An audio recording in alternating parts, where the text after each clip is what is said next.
Bleacher Report has revealed what they believe to be the dream trade scenario for the Pittsburgh Steelers during the 2024 offseason. I'm going to reveal what they think is that scenario here in just a second. Also, Justin Fields' asking price has been reported by ESPN's Field Yates. We'll be discussing that on today's show as well. And then Joel Klatt and Daniel Jeremiah both released their mock drafts earlier this week. I'm going to be revealing who they have the Steelers taking at number 20 overall in the 2024 NFL Draft. But before we get into today's news and rumors, only the real ones are going to click that thumbs up icon and like today's show. All right, man, there's a very select group of people that will watch this, will click that thumbs up icon. That's how I know who the real ones are. So if you guys want to be a real one today, make sure you guys click that thumbs up icon and help out today's video.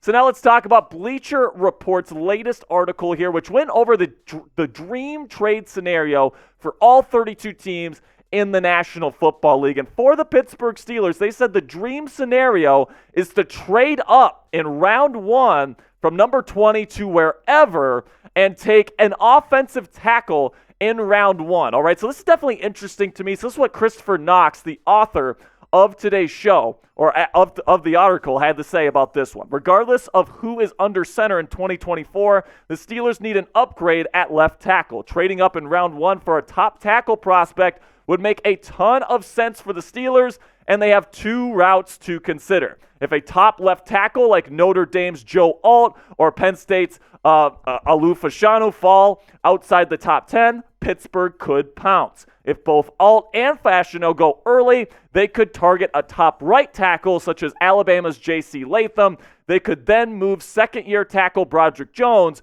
who played on the left side at Georgia, over from the right. There's a chance a top tackle falls to number 20, but Pittsburgh shouldn't be willing to take chances. Getting aggressive in April could provide the Steelers with bookend tackles for the next decade plus. All right, so what say you guys? Let me know down there in the comment section. Would you like the Steelers to trade up for an offensive tackle or any other position for that matter in round one? Type yes or type no for today's pinned comment. YouTube's going to throw you an ad break here in just a couple of seconds. When that happens, take advantage of that time by giving me a yes or no down there in the comments.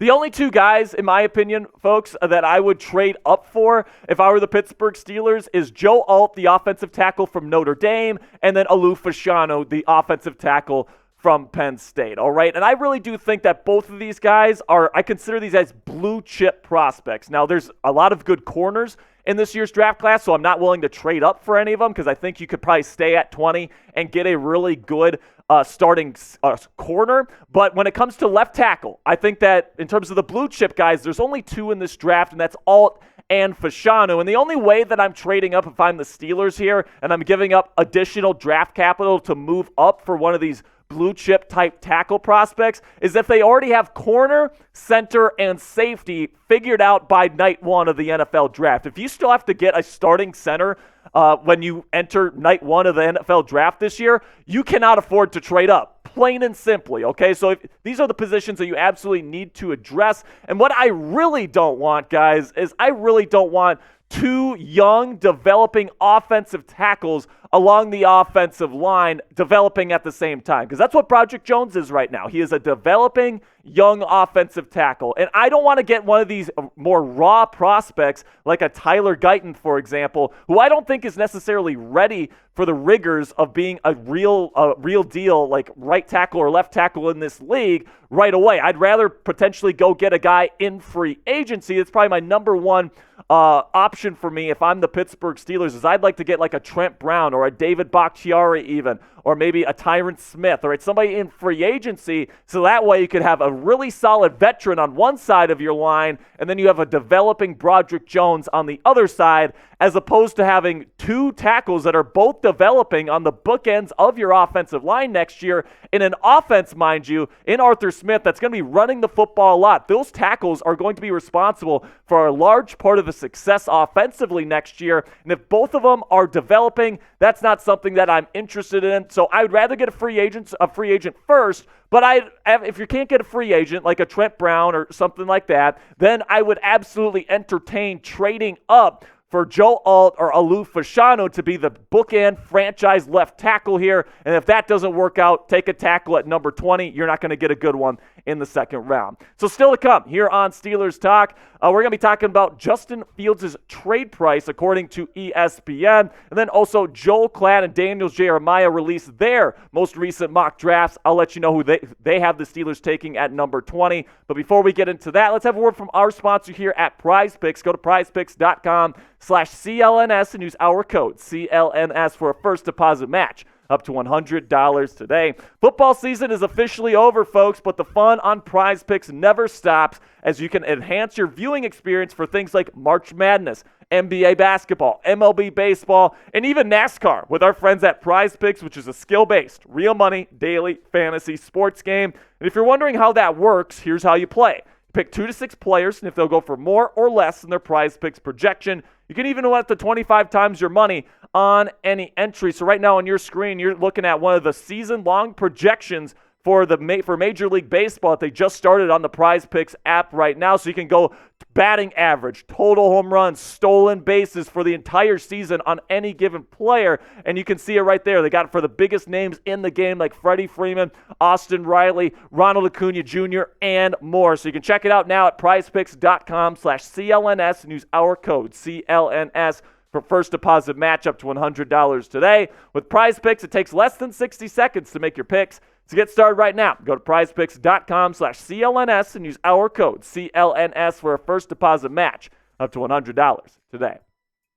So ESPN's Field Yates put out an article earlier this week saying what he thinks it's going to take for the Pittsburgh Steelers to go out and trade for Justin Fields if they desire to do so. So he thinks it's going to take a second-round pick this year, number 151 or 51 overall, my bad, and then a fourth-round pick, so 121st overall, to get Justin Fields to be your next quarterback. And honestly, guys, I think this is pretty fair compensation. That's actually what it could look like if a deal gets done. But something that's definitely interesting to me is it looks like there's not much of a market for Fields right now. As Chad Forbes here had this to say yesterday: Steelers want the rumor out there on Russell Wilson as the only suitor for Justin Fields. Keep that in mind. The only suitor for Justin Fields. It reduces the acquisition cost, and Wilson could actually be appealing.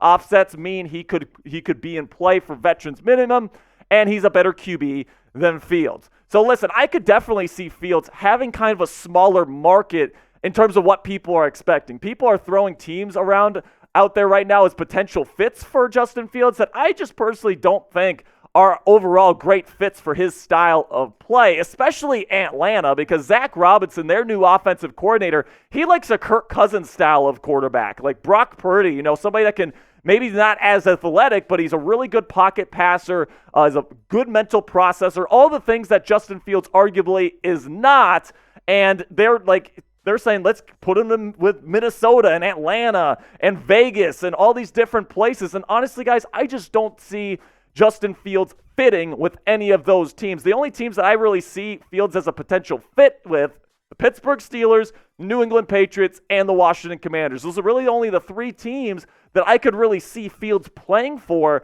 next year. And what that means, and because there's going to be less teams in on Fields, in my opinion, Omar Khan might get one hell of a deal on Justin Fields, and he might even be able to fleece Ryan Poles, the Bears GM, again. We all remember what happened with that Chase Claypool trade. It ended up with Joey Porter Jr. in a Pittsburgh Steelers uniform. Of course, they tried to get a deal done for Jalen Johnson last year at the trade deadline. So there's definitely a trading relationship here between the Bears and the Steelers. So it really honestly wouldn't surprise me if the Steelers can get Fields for just a second-round pick. And if you're getting a guy like Fields that could be your franchise quarterback for just a second-rounder, that might be something the Steelers have to consider this offseason. Now predict it for me down there in the comments section. Will the Steelers trade for Justin Fields this year? Type T if you think they're going to trade for him, or type P if you think they're going to pass. So now let's get into the mock draft roundup here. We got 2 big-name mock drafts that just hit the presses. Joel Klatt from Fox Sports and then Daniel Jeremiah from NFL Network. Let's start with Joel Klatt because he's one of my favorite guys in terms of draft evaluation, college football analysis, all these different things. I think he's really smart, and he's a guy I really respect. However, he has the Steelers taking Tyler Guyton the offensive tackle from OU. And personally, I really disagree with this pick, and I'll let you know here in a second. But this is what Joel has to say about this pick. I think the Steelers need to go offensive line. Watch for Tyler Guyton. He played right tackle at OU, so Tyler Guyton is a guy that I could see go. So listen, man, when it comes to Guyton, I think that he has the potential to be a really good tackle in the National Football League. He's got long arms. He moves extremely well, like kind of freaky for a guy his size. However, I saw his one-on-one tapes there at the Senior Bowl practices. This guy got cooked time and time and time again. His feet are on the wrong place. His hand placement is all over the place.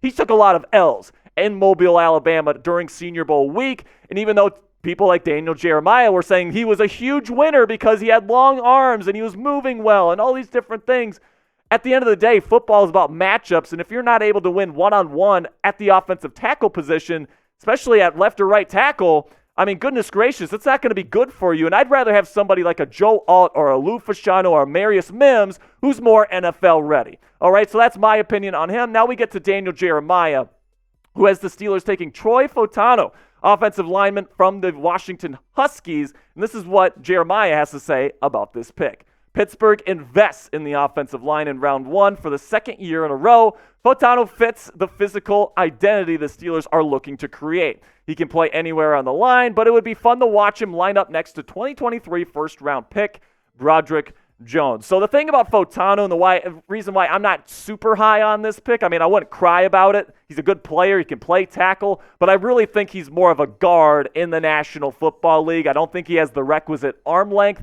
to really be like a high-end left tackle or right tackle in the league, and I think he's going to be a really good, probably Pro Bowl caliber guard in the league. And there's nothing wrong with that, but the Steelers need a true offensive tackle, okay? You got two good guards in James Daniels and Isaac Seumalo. You don't need a guard, all right? You need a tackle, and I'm not sure Fautanu fits what the Steelers are looking for. So now make sure you guys get on the show right now by letting me know, who do you want the Steelers to take in the 2024 NFL Draft in round 1? Let me know who your guy is down there in the comment section, and let me know. And that'll be it for today's show. Thank you guys so much for all of your support. Make sure you guys click that subscribe button right now for extensive Steelers coverage all throughout the 2024 offseason.